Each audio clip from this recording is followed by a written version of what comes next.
ঘরে পিঁপড়া আসা কিসের আলামত? আমাদের অনেকের ঘরে পিঁপড়া আসে, আবার পিঁপড়া চলেও যায়, কিন্তু যখন পিঁপড়া আসে তখন আমরা একেবারে অসহ্য হয়ে যাই এবং অনেকভাবে পিঁপড়াকে আমরা দুনিয়া থেকে বিদায় করে দেই। অনেকে গরম পানি ঢেলে দিয়ে পিঁপড়াকে মেরে ফেলে, অনেকে বিভিন্ন মেডিসিন দিয়ে পিঁপড়াকে মেরে ফেলে। এই ঘরের ভিতরে পিঁপড়া আসা কিসের আলামত? পিঁপড়া যদিও ছোট্ট একটা প্রাণী, কিন্তু আল্লাহ তাআলা কিন্তু এই পিঁপড়ার ব্যাপারে একটা সূরা নাজিল করেছে, সূরাতুন নামল। নামল শব্দের অর্থ হচ্ছে পিপিলিকা। সুবহানাল্লাহ বিহামদি। আল্লাহ তাআলা পিপিলিকার নামে একটা সূরা নাজিল করে দিয়েছেন। এবং সুলাইমান আলাইহিস সালাম যখন তিনি বাচ্চা ছিলেন তখন এই পিপিলিকার একটা ঘটনা আল্লাহ কোরআনে বলে দিয়েছেন। কোরআন খুলেন 19 নম্বর পারা 17 নম্বর পৃষ্ঠার 2-3 নম্বর লাইন, সূরাতুন নামলের 18-19 নম্বর আয়াতে আল্লাহ বলছেন, হাত্তা ইদা আতাউ আলা ওয়াদিন নাম ক্বালাত নামলাতু ইয়া আইয়ুহান নামলু দুখুলু মাসাকিনাকুম লা ইয়াহতিমান্নাকুম সুলাইমান ওয়া জুনুদুহু ওয়া হুম লা ইয়াশউরুন। সুলাইমান আলাইহিস সালামকে আল্লাহ তাআলা একটা সিংহাসন দিয়েছিলেন।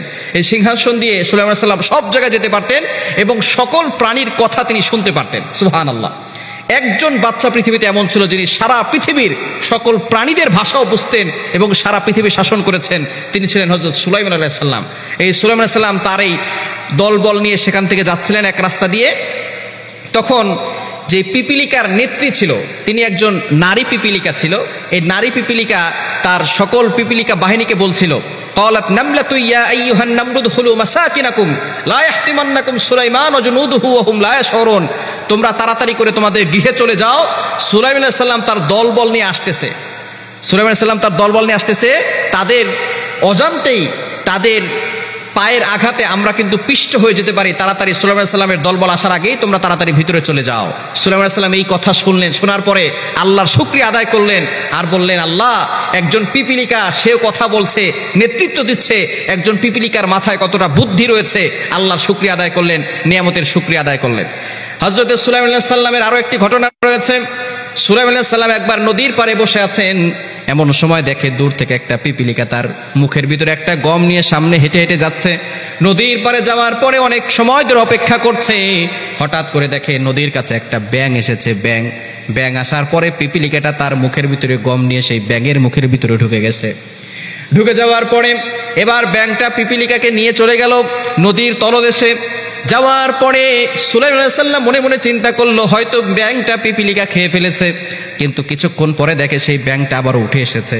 উঠে আসার পরে এবার দেখে সেই ব্যাঙটা তার মুখ থেকে পিপিলিকাকে বের করে দিয়েছে, তার মুখে আর গম নাই। সাথে সাথে সুলাইমান আলাইহিস সালাম অবাক হয়ে গেল, দেখলাম তার মুখে গম আছে। আবার ব্যাঙের পেটের ভিতরে ঢুকে গেছে, মুখের ভিতরে ঢুকলো। আবার দেখলাম ব্যাঙ কিছুক্ষণ পরে আবার সেই পিপিলিকাকে নামিয়ে দিল। এর কাহিনী কি? সরাসরি সুলাইমান আলাইহিস সালাম সেই পিপিলিকাকে জিজ্ঞেস করলো, পিঁপড়া, তুমি দেখলাম একটা গম নিয়ে গেলে, আমি মনে করেছি তোমাকে ব্যাঙ খেয়ে ফেলেছে, কিন্তু তোমাকে তো খায় নাই, তুমি সেই গম কি করেছো? এবার পিপিলিকা জবাব দিচ্ছে, আল্লাহর পয়গম্বর, আমাকে আল্লাহ তাআলা একটা দায়িত্ব দিয়েছেন। এই নদীর তলদেশে একটা পাথর আছে, সেই পাথরের নিচে একটা পোকা আছে, সেই পোকাটা হচ্ছে অন্ধ।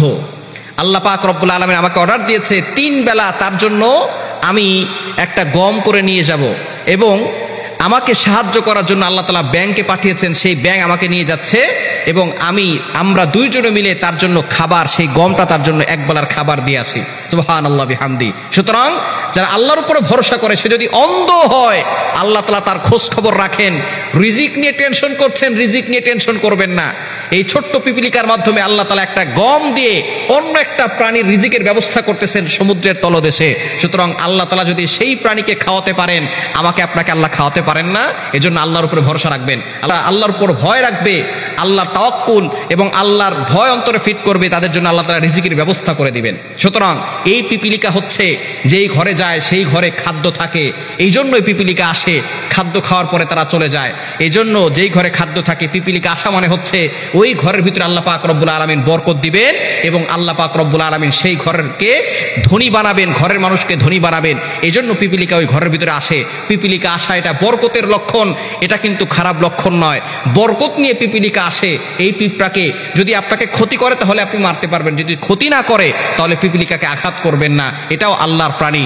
আল্লাহর কোনো প্রাণীকে ক্ষতি যদি না করে তাহলে আপনি আক্রমণ করবেন না। কিছু